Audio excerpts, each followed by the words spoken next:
Unfortunately, I was unable to claim the title of NA's first C6 Triple Crown Yunjin. But that won't stop me from giving you guys everything you need to know about Yunjin, who I think is one of the best support characters we've had in a while. This guide will cover the usual artifact builds, weapon options, general playstyle, and team comps for Yunjin. There's a lot to cover, so without wasting any more time, let's get this guide rolling. Before we get into the part that covers builds, we need an idea of Yunjin's general playstyle so we know exactly what types of artifacts and weapons to focus. As a whole, Yunjin's supportive capabilities are quite phenomenal, and she has an option of a pretty cheap build that's accessible to pretty much every single player. Her Elemental Burst increases the damage of your active character's normal attacks based off of her defense, and she also has a defense scaling counter that works just like Beto's. The only difference between the two is that the charge level for Yunjin's counter is based on the time that you hold the skill rather than the amount of hits you take. Similar to Beto, she does have a little bit of an energy problem, although not as drastic. So we're going to want to focus a lot of defense and energy recharge in artifacts. Last but not least, her Elemental Burst may be a little bit confusing as to how it actually works, so let me try to explain the exact workings of her buff, both in easing terms and theory crafting terms. Yunjin's Elemental Burst provides the active character with bonus flat damage when they normal attack an enemy.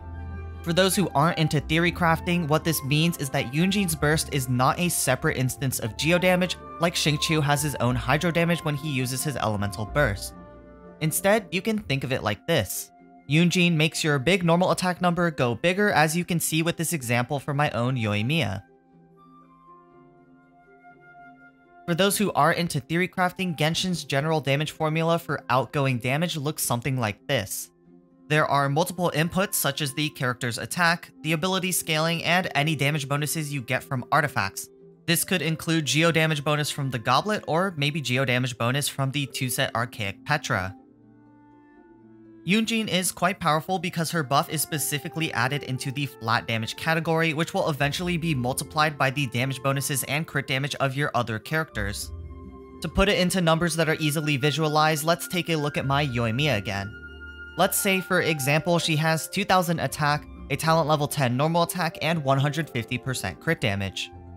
For her damage bonuses, let's just say she has a standard 61.6% pyro damage bonus when we're using the 2-set Crimson Witch of Flames and a pyro damage bonus goblet.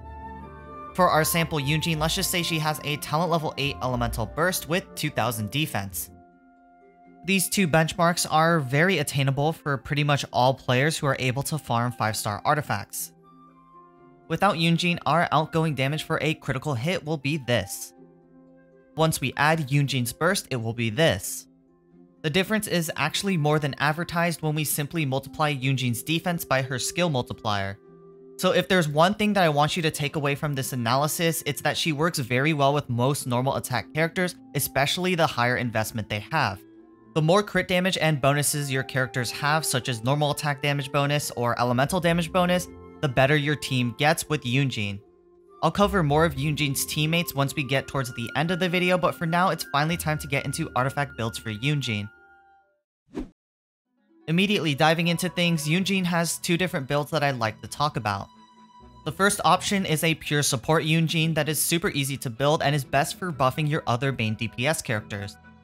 This sort of setup focuses only on energy recharge and defense, which is why it's so accessible for most players. The second build is a sub-DPS build that focuses on Yunjin being a parry god, kinda like Beto. Of course, this includes geo damage bonus, crit rate, and crit damage alongside the ER and defense. Thus, some people will say that this build is less recommended if you're low on resources and can't afford to farm these premium artifacts. For the pure support build, the Sands, Goblet, and Circlet all want defense percent. You can run ER in the Sands if you're struggling for energy, and you can run crit rate in the Circlet if you're specifically running Favonius Lance and need more opportunity to activate the weapon's passive. Substats are of course the same as the main stats, where we only want to hyperfocus energy recharge and defense. For the sub DPS Yunjin, the Sands wants defense percent, the Goblet wants geo damage bonus, and the Circlet wants crit rate or crit damage. Substats will of course focus crit rate, crit damage, defense percent, and energy recharge. Adding geo damage and crit into our stat priority does make things a lot more expensive, which is why I think this is not Yunjin's main build for certain players. But then again, who wouldn't like seeing Yunjin do a perfect parry and getting tons of damage?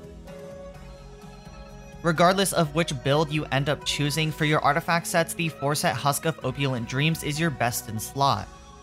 Aside from the initial hit of her elemental burst, Yunjin's only source of geo damage is her elemental skill, which has a 9-second cooldown at C0. Although it may seem like a problem, getting stacks from the 4-piece Husk isn't that big of a deal, since for the most part she is actually off the field and can gain stacks that way. Not only is the extra geo damage good for her counter's damage, the extra defense from both the 2-set and 4-set effects will further buff your normal attacking characters when she uses her elemental burst. Beyond that, if you're still farming the full 4-set Husk of Opulent Dreams, there are 2 more artifact sets that I'd like to recommend depending on which Yunjin build you opted for. If you're using a pure support Yunjin, the 2-set Husk of Opulent Dreams with the 2-set Emblem of Severed Fate is your next best option. Having 30% defense and 20% energy recharge from artifact set bonuses is super valuable for having both the strongest buff and having consistent uptime when it comes to using Yunjin's elemental burst. If you're using a sub DPS Yunjin, then the 2-set Husk of Opulent Dreams with the 2-set Archaic Petra is the next best option for damage. Luckily for you, this combination has no stipulations, but it does have a slightly lower damage ceiling if we're comparing it to a fully stacked Husk of Opulent Dreams. Just like artifacts, Yunjin's weapon repertoire is quite limited to a few options. And unfortunately, unlike artifacts, having a small weapon list is a little more problematic given that some players may not have access to certain weapons. This might discourage some players, but the good news here is that the 2 best weapons for Yunjin are both 4-star weapons.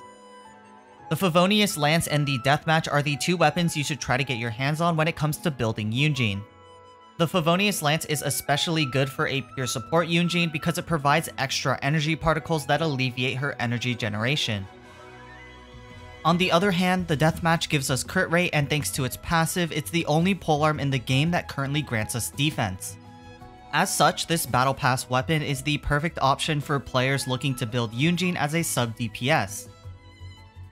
As for other options outside of these 2 4-star weapons, any other energy recharge polearm should be alright if you're not too worried about damage. However, if you're looking for extra damage, most of the other options are limited to premium 5-star weapons such as Staff of Homa or Primordial Jade Wingspear. Last but not least, we have Teams, which is where most of the fun happens when it comes to building Yunjin. Unlike most of Genshin Impact's Geocast, she is not locked behind having at least 1 or even 2 more Geo partners in the team. Her overall playstyle rewards both Geo characters and non-Geo characters quite equally, making her one of the most flexible supports we've seen in a while.